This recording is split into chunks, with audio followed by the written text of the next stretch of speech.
HVAC 360 is brought to you today by Frankenstein Electrical Engineers. For over 200 years, we've been specializing in the design of high-voltage fire and life safety systems. Fire bad. Yes, Frank, fires are very bad. Not to mention arc flash events. Settle down there, big fella, we're just talking.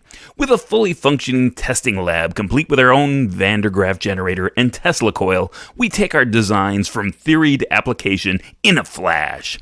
Trust no one else with your electrical designs except for Frankenstein Electrical Engineers. Isn't that right, Frank?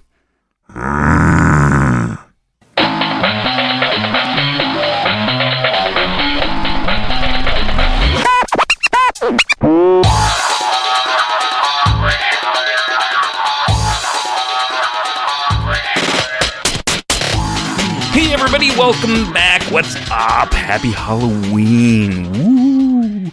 To everybody that's listening out there in podcast land, listening to this in real time. This is episode number 105, dropped on Halloween. Matt Nelson here, your host for HVAC 360, helping you be the best and the brightest in the field of HVAC. How do we do that? Well, we do that by sharing lessons learned in the field and talking to industry experts. But we don't stop there. I encourage you to double down on your weekly dose of HVAC knowledge just by hopping over to HVAC360.com and joining my growing community of people just like you. There are going to be some special things coming across with HVAC 360, and only the people who are signed up on the list will be the first to know, whether this be different courses that we're going to be start releasing, different membership sites that we might have, or any sort of deals. Only the people on the list will actually get that information. So, what's up for this week? This week, in the spirit of keeping with the season, I wanted to share some of my scary work stories with you. All right, are you ready? Sit back, hear a story. The first one is called Generating Terror. All right, so this one was, we were doing commissioning on this emergency generator, newly installed, and it was the size of a boxcar. I mean, it was huge. We were doing the startup on it, and it was me and another commissioning authority, and we were there with the tech from the generator manufacturer. He was doing the startup, and we were there just to kind of observe and watch as it started up. So we had our earplugs in, everything like that, because, I mean, when this thing fired up, it was loud. I mean, it was a contained area, obviously indoor room, and it just kind of vibrated off the walls. So about a minute into this thing just, coming to life, all of a sudden, there was this loud boom, and the generator just cut off. And I was on one side, and my other, the person who was helping was on the other side. And I'm like, it was one of those booms that you feel it in your chest. You didn't have to hear it. It just vibrated your chest out. And I was like, what just happened? So I ran over to the other side of the generator, and here I see my compatriot, who was completely okay, but he was staring up at the exhaust manifold of this generator. And one of the seals, where it had coupled together, had been blown apart. Come to find out, when they investigated a little bit further, that there was this some sort of plastic seal that was across the exhaust manifold, and it had built up pressure, and it finally just broke, snapped, and blew the joint apart. So that was the boom. Luckily, the generator wasn't damaged. We got the commissioning done. The startup went fine after that, after they repaired it. But it was just the weirdest thing that had been left on there. So you never know what's gonna happen. Story number 2. Walk the plank. Now, I was reminded of this the other day when I was talking with one of my temperature controls friends. And if anybody has ever been involved in a project at a old theater, this is one of the performing arts centers, not one of the new ones, but one of the old ones. What you don't realize, it's like when you sit in the seats and you look up and you see this ornate ceiling, it's plaster work. But what you don't realize is that there's another 15 to 20 feet of space above that plaster ceiling. And the plaster ceiling, I guess the way to describe it, the plaster ceiling is created kind of like a drop ceiling. Anybody who's known like a lay-in ceiling, you have these wires that are tied up to the structure of the roof, and they just hang down, and then there's this support mesh that the plaster and lath gets put on, and you can actually walk above that plaster ceiling. Now they have, and it looks like Indiana Jones and the Temple of Doom. I mean, there's all these on these old ones. There's not these nice manufactured catwalk systems. It is just planks of wood laid down from point A to point B, and they kind of bow as you walk around, walk around the structure, and you're walking up there. And I'm not one who's necessarily afraid of heights, but it's unnerving. And when you're walking up there, it's kind of creepy because they have all these, temporary lights dangled, strewn from, little, wire to wire all across there. And you can, every once in a while, you can look down through the ceiling, and you can see like 40 to 60 feet down. You can see the seats, and you know that just one misstep, you're like, okay, I know it's a hard plaster ceiling, and it should be able to take my weight, but this catwalk is here for a reason. So I don't want to push my luck and end up dangling, 50, 60 feet in the air.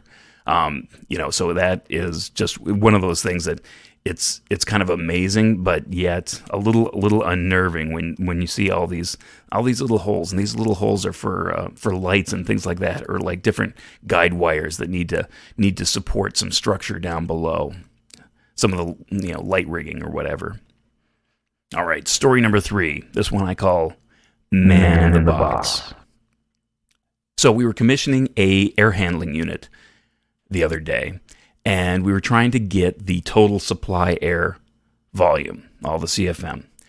Unfortunately, we couldn't do it downstream of the fan. The ductwork was configured in such a way that wasn't possible to get an accurate reading. So the only way that we could get an accurate reading was to have the temperature, the tab guy, take his flow grid. And if for anybody who doesn't know what a flow grid is, it kind of looks like, if you've ever seen the inlet of a VAV box, where they have the plastic cross with the little holes in it. It's like that, only bigger. It's about a foot by a foot, and they have little plastic tubes that connect to the readings, just like a VAV box, and then the other end of those tubes connect to the digital manometer that he had. So he had to go into the upstream section of the air handling unit, the one upstream of the fan, and this was a plenum fan. So you would go into that section, and you just see this little conical this conical section that feeds into the eye of the plug fan. So he had to get in there and then close the door because we needed to have an accurate reading, and he needed to take the reading.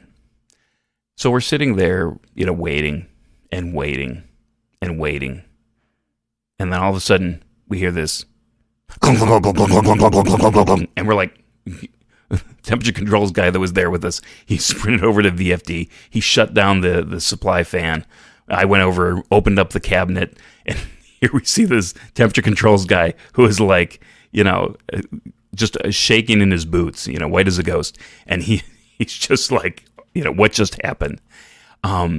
And this is, and it's funny because it's like, this guy has been doing this for years, but just when something like this happens, you just don't expect it. And so what happened was that the 3 feet of poly tubing connecting the flow grid to the digital manometer got sucked into the inlet of the fan. It got caught in the fan, and it just ripped it out. Luckily, he still was holding onto the flow grid with one hand, and the digital manometer was around his neck, so that they came off. But it was just, you looked inside the cabinet of the supply fan, and it was just, there was this poly tubing just shredded everywhere. It was just wild. So luckily he didn't get hurt. He had all 10 toes, all 10 fingers, and just just shaken up from that event. The next story is called The Slammer. Now, I've had the fortune to work on different projects, a lot of different projects during my tenure as a designer, and one of them was a correctional facility. So, and I've heard many other stories that are similar to this, but when you're in a facility, I guess a couple of things are true. When doors close behind you, as you think they would, they probably would, they like to lock automatically. So when you're going from cell to cell, inspecting, making sure everything is just right, you got to make sure that every single door that you go through, you can get out of. Because the second thing that is usually true in these cases is cell phone reception is terrible. And, when you're doing this stuff, everybody doing like inspections and things like that kind of works more of a 9-to-5 job than a lot of the contractors. So around 3:30, it is just a ghost town. I mean, there's nobody around. There's still the general contractor, the CM, is still working in the trailer somewhere, but there is nobody on the project. I mean, everybody is gone. So you're just going through this from cell to cell, and there is nobody else in this building. Usually in these cases, I would tend to encourage people to buddy up, but luckily I've never been locked out, but I've known people who've been locked on the roof. Because and that's kind of unusual because typically you're able to get off the roof. It's getting onto the roof that's usually restricted access. But in these facilities, it goes both ways. So you can get locked on the roof when you're doing some surveying. So that's it's just eerie when nobody's around and you're just like every time the door moves, you're very jumpy. Story number 5. This one's called What's in Store? All right, so anybody who's done any sort of existing facility work knows about, you need to be able to get the existing conditions right. So you do some investigation. You have your plans. You make sure your plans are representative of what's actually there. Sometimes you don't have a lot of information, so you end up measuring things and making sure that you know where all the existing pipes are going. Well, we had this one situation where it was a existing department store, and we were in the basement, and we were back in the stock rooms. Now, in the basement and the stock rooms, there is no light, and in fact, there was no power to the building when we were doing these existing conditions assessments. So we were just there with flashlights going through. There was a bunch of us. And there was one guy in particular who knew we knew he was just kind of, he's just talking about, he's like, oh man, I hope I don't see a rat. They just bug me out. Of course, once you volunteer that information, it must be used. So there was one guy who found like a sock laying around the back of the stock room and waited for the right moment. And then he just threw the sock right at the guy. And he's like, rat! And the guy just freaked out. You ran out of the space. And everybody was roaring, but it was just, it's just weird. Those places can be really freaky, even though that you don't know, that there's nothing there. It just, it looks like every single horror movie that you've watched. It's like that, but without the music. But it's still, you're fine for a while, and then all of a sudden you're like, then you start to get uneasy, and then it's like really creepy to do those existing conditions assessments. I mean, everything you've seen in an old movie, is like, it's actually, it's actually a place. If it's recreated, there's actually a real place that looks like that is just creepy. I mean, if you've ever gone on Pinterest at all, and one of the weird things I like about Pinterest is you can get these abandoned places. You can get photos of abandoned places, and it's just kind of these weird, creepy, a snapshot in time, just rotting out, degrading, paint peeling, everything of that. It's just kind of these creepy kind of pictures that I like to go flip through. All right, I got a bonus story. Bonus story number 6. This one's called Bring in the Machine. All right, so anybody who's done any sort of work knows that when you get the first ductwork up, the main ductwork, a lot of times you want to do a pressure test on it. So you have a pressure class on your ductwork, and there's a rating on it.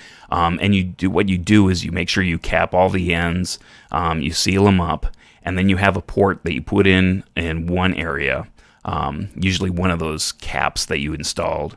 So you have a port on that, and then you bring in the machine, and the machine is just a something the balancer has. It usually is just on this dolly, and it's this fan that you hook up to one of the there's usually an outlet on one of these test plates, and so you hook up the hose to that. You got a couple tubes to get the right pressures and everything like that, and then there's this gauge that you watch. So the gauge will tell you exactly what the pressure is in the ductwork. So what you want to be able to do is this is a leak test. So you want to be able to say, okay, you know what, I took it up to 2 inches and it had, this much leakage.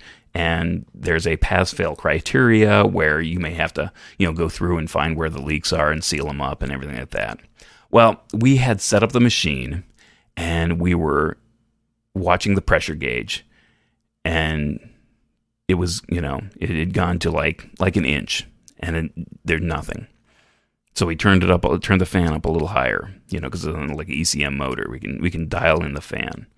So we open up the fan a little bit more, and a little bit more, and it was creeping, but not there. So we kept going. We gotta get the 2 inches. Got to get the 2 inches. Kept increasing the fan a little bit higher, a little bit higher. All of a sudden, boom! The ductwork just split apart, and everybody was just, freaking out. It's just, luckily there was like no shrapnel or anything, but it was just one of the seams of the ductwork just boom, just let loose. And then we're like, I'm like, how could this happen? Ductwork is usually pretty good. You usually don't get that. And we looked down at the machine, and we saw one of the sensing tubes had been kinked. So the manometer wasn't reading the actual pressure. So it had been stuck at like 1 inch, around 1 inch, and we kept increasing it. And we didn't see that we're probably taking it up to about 3 or 4 inches. And the ductwork just finally had enough, and it just blew apart. But, that's again, you're one of those things that you just feel in your chest, and you're like, boom, and everyone just like hits the deck. So, all right, I hope you enjoyed those 6 stories. I guess what are some of the lessons learned from this? I always like to take away some lessons learned. I guess when you're first starting up a piece of equipment, be careful. Just you don't know what's going to happen, and so be on your toes. And usually you want to kind of be away from the piece of equipment when that starts up. So don't be super close. As far as the walking the plank, I think it's fun, but at some point it's got to be. If OSHA was up there, it wouldn't be okay. You'd have to be able to like tie off or something somewhere in that, and there was no place to tie off. So, but you have to be, super aware of just, is it safe to walk on? Is there another way around? Can I be more safe? When being around an air handling unit, obviously anything loose, that's the story. Anything loose that can get sucked in to the eye of that impeller, the eye of the fan, just obviously no ties. No ties when you're going in an air handling unit. No loose clothes, drawstrings, anything like that. That's going to get, it's going to be painful. Luckily, these tubes were just kind of like, they broke away. They're just, suctioned onto the ports, so they were able to kind of get ripped off. But if something was, if he had actually, if it had been attached a little bit, more to his manometer and his, head kind of went that direction, it would not be a great story. Luckily, nobody was hurt in the making of these stories, so I feel free to share them. The slammer, again, I think I said just buddy up. Have 2 people, just so one person, or at least they know where you are, and kind of say, hey, if I don't show up in the next, so many minutes, come looking for me or give me a call or what have you. And let them know where you're at if you're kind of somewhere else. As far as doing assessments for existing spaces, I don't know. It's have fun. Just enjoy it and bring a flashlight. You can always back up with your phone, but have a flashlight. Have a real flashlight for taking a look at those spaces, and bring extra batteries. As far as the pressure testing goes, make sure you're obviously that things aren't kinked. Too, I think if you had sealed the cap, the end to the ductwork, if that was the weak point, that could have flown off and hit somebody. I mean, that could have been the potentially the real danger there. Just be careful out there. Things can happen. And if you have any scary stories that you'd like to share, go ahead and send them to me at matt@hvac360.com.